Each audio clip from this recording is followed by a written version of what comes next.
Ibnu Katsir menjelaskan bahwa ayat ini menunjukkan utama Nabi Adam dibandingkan dengan makhluk yang lain. Ya, tentang tafsir ayat ini ya. Pengetahuan yang Allah ajarkan pada Nabi Adam meliputi nama-nama segala sesuatu di alam semesta, baik benda mati, makhluk hidup, hingga hal-hal yang bersifat abstrak. Ibnu Katsir menegaskan bahwasanya ini merupakan tanda kebesaran Allah dan bukti bahwasanya manusia diberi kemampuan untuk memahami dan mengelola dunia dengan ilmu pengetahuan.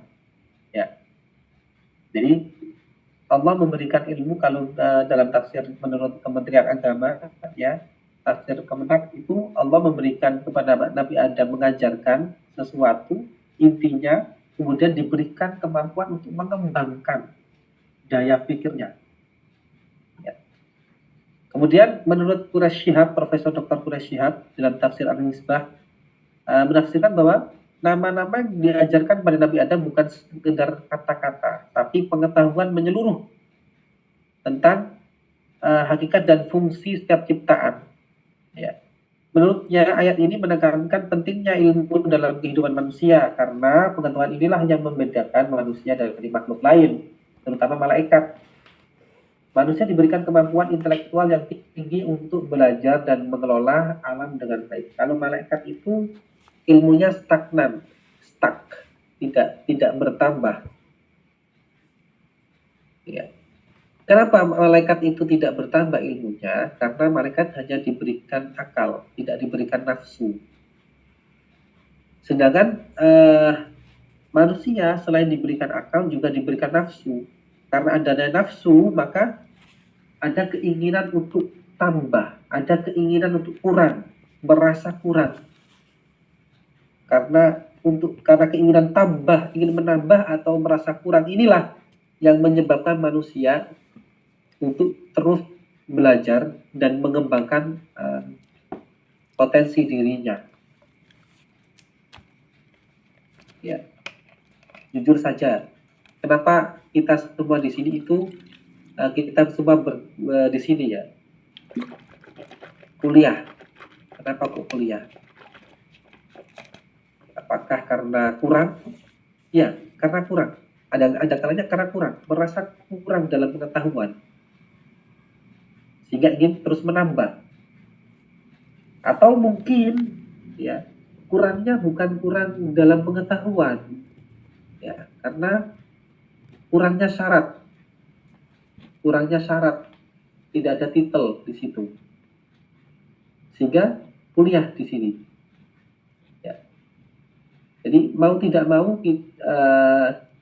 terima atau tidak terima, kita semua di sini itu belajar ya karena adanya merasa kurang atau merasa ingin menambah. Yang mana ini adalah dorongan dari nafsu. Dorongan dari nafsu yang diberikan Allah pada manusia. Ya, diberikan Allah pada manusia. Jadi karena malaikat tidak memiliki itu, ya, karena malaikat tidak memiliki nafsu, maka malaikat tidak memiliki keinginan untuk menambah, tidak memiliki keinginan untuk merasa kurang. Sehingga ilmu yang diperoleh oleh malaikat adalah ilmu yang stagnan. Seperti hanya mungkar dan nakir, ya, pertanyaannya itu tetap. Dari zaman dulu sampai sekarang, sampai hari kiamat besok ya pertanyaan tetap marbuka waman nabiyuka wama kitabuka wama ikhwanuka wama dinuka dan lain sebagainya. Itu. Dan jawaban yang diinginkan oleh mungkar nakir tentu sama. Stuck seperti itu. Jadi ketika jawaban dari marbuka, maka tidak menerima jawaban lain selain Allah Rabbi. Karena pengetahuan malaikat terbatas. Ya, karena tidak ada keinginan untuk menambah. Kemudian menurut Profesor Dr. Wahbah Az-Zuhaili dalam tafsir Al-Munir juga menambahkan penjelasan ayat ini bahwasanya Allah mengadakan ujian bagi para malaikat untuk membuktikan ketidakmampuan mereka dalam menggugurkan anggapan mereka bahwa mereka lebih pantas menjadi khalifah daripada Nabi Adam. Ya, ini khalifah yang ditunjuk oleh Allah Subhanahu wa taala. Ujian ini diadakan oleh Allah setelah Allah mengajari Nabi Adam nama-nama benda ya yang mendiami dunia, lalu Allah menampilkan benda itu di depan Nabi Adam dan juga memerintahkan malaikat untuk menyebutkan nama-nama benda itu. Ya, karena malaikat tidak punya rasa ingin tahu, karena malaikat tidak pernah punya rasa ingin tahu karena malaikat tidak pernah merasa kurang dan tidak ingin menambah karena tidak punya nafsu gitu ya. Kemudian Buya Hamka dalam tafsir Al-Azhar pun menjelaskan bahwa ayat ini menandakan awal mula peran manusia sebagai khalifah di bumi. Menurutnya, pengajaran nama-nama ini adalah simbol bahwa manusia diberikan pengetahuan dan kemampuan untuk memahami serta menguasai alam semesta. Ya. Jadi ilmu yang diberikan kepada manusia itu adalah ilmu yang dipersiapkan oleh Allah dalam rangka mempersiapkan manusia untuk tinggal di bumi sebagai khalifatullah fil ardh. Ya. Kemudian menurut Kiai Nawawi Banten ya dalam tafsir Al-Munir ya atau kita mengenalnya dengan Marah Labib ya menekankan bahwa pengajaran nama-nama kepada Nabi Adam mencakup pengetahuan tentang segala aspek ciptaan Allah, baik yang bersifat material atau bersifat spiritual. Ya. Pengetahuan ini meliputi hikmah dan makna di balik setiap ciptaan yang menjadikan manusia lebih unggul dari makhluk yang lain, terutama dalam hal kemampuan intelektual rasional. Ya. Oke. Kemudian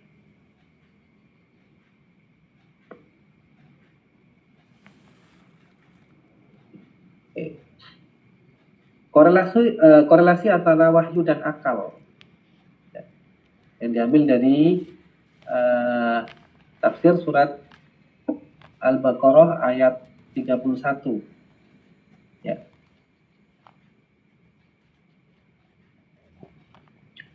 Yang pertama adalah wahyu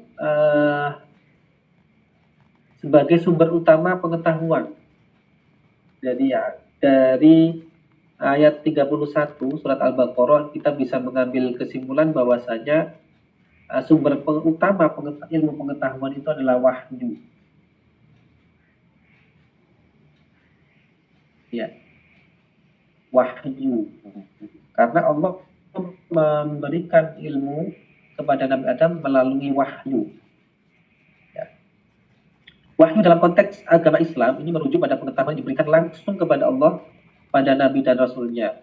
Ya, jadi kalau saya analogikan wahyu itu ibarat transfer data besar. Ya, transfer data besar langsung dimasukkan, tidak diambil secara bertahap. Ya. Padahal kalau kita merujuk pada definisi ilmu, ya ilmu itu ada beberapa ulama, salah satu ulama mendefinisikan ilmu sebagai sifatun yatarasyah fil qalb, sifat yang meresap dalam hati.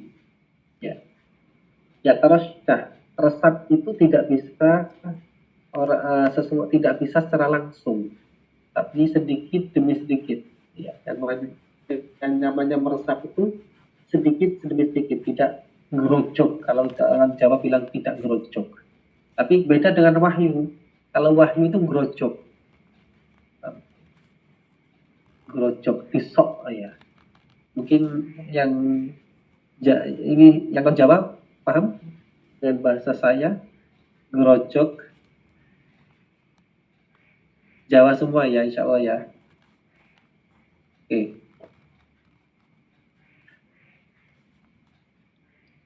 Kemudian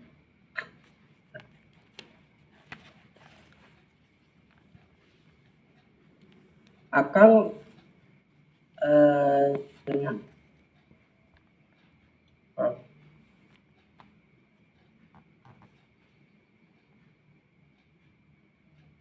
ya. Kemudian ditekankan dari wahyu sebagai sumber utama itu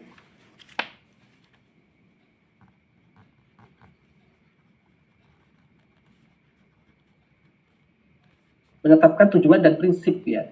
Dari wahyu itu Allah menetapkan tujuan dan prinsip ciptaan Allah.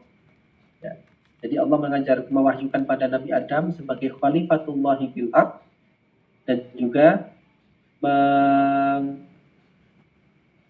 memberikan ya secara langsung tugas manusia di bumi sebagai hamba Allah yang harus beribadah, tugasnya adalah beribadah kepada Allah. Ya. Kemudian dari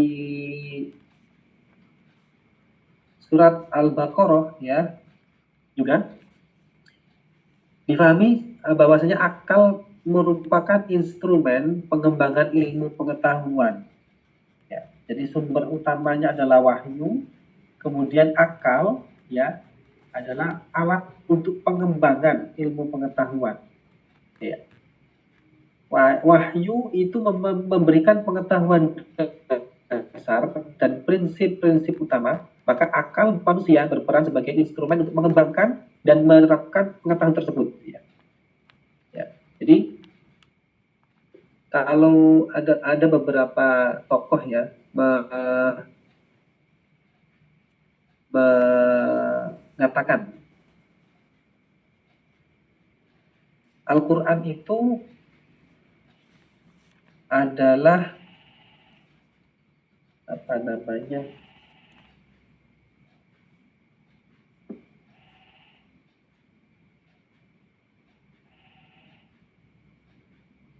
ya Al-Quran itu apa ya bukan sebuah hukum ya tapi landasan hukum ya landasan hukum ya. Al-Quran itu bukan sebuah hukum tapi landasan hukum apa ya ibarat ilmu pasti itu 1 tambah 1 sama dengan 2 ya. Tapi Al-Quran itu sebagai landasan hukum ya. Sehingga umat dapat menyesuaikan ya karena hukum itu berubah sesuai kondisi dan situasi dan kondisi bisa berubah. Oke. Saya contohkan itu hukum mencuri itu adalah potong tangan. Hukum mencuri itu adalah potong tangan. Tapi di masa Sayyidina Umar ada pencuri yang tidak dipotong tangan, justru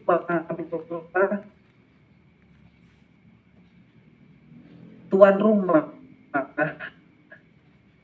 yang mencuri ini yang malah dihukum dengan denda adalah pegawai yang tidak dibayar oleh tuan rumah, yang gajinya tidak diberikan oleh tuan rumah, sehingga untuk mempertahankan menyambung hidupnya dia terpaksa mencuri gitu. Kalau tidak salah ceritanya seperti itu. Atau mungkin yang dihukum malah tuannya. Jadi yang mencuri itu adalah budak, ya. Kemudian tuannya yang kena denda, yang disuruh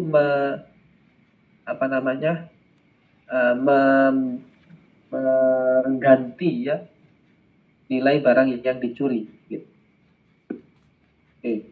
Kemudian keterikatan antara wahyu dan akal. Ya. Yang pertama adalah wahyu sebagai fondasi ilmu pengetahuan. Wahyu memberikan fondasi bagi ilmu pengetahuan dengan memberikan prinsip-prinsip dasar dan tujuan dari ciptaan Allah. Ya. Kemudian kalau dalam ilmu pengetahuan ya, sains pun ya, Al-Quran itu relevan, tetap relevan dengan zaman. Ya, Al-Quran tetap relevan dengan zaman.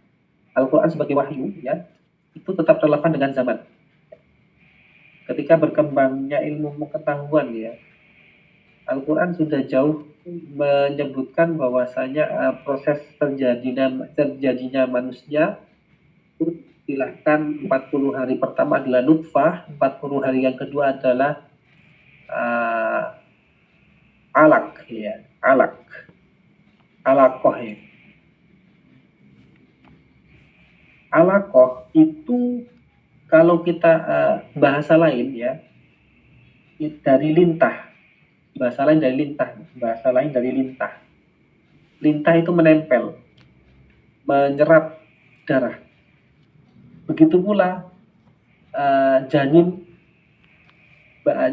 ya di rahim seorang perempuan itu menyerap nutrisi dari dari ibunya ya, menyerap nutrisi dari ibunya. Jadi alaq, sesuatu yang menggantung atau sesuatu yang menempel, yang menyerap ya, seperti lintah. Jadi ini terus sesuai ya.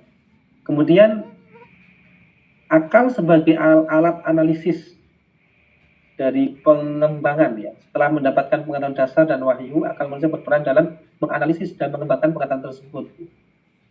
Ini juga ketika ada ayat la tanfuduna illa bisultan, ya ma'syarul jinni wal insi in istata'tum an tanfudu min aqtaris sama'i wal ardi la tanfuduna illa bisultan.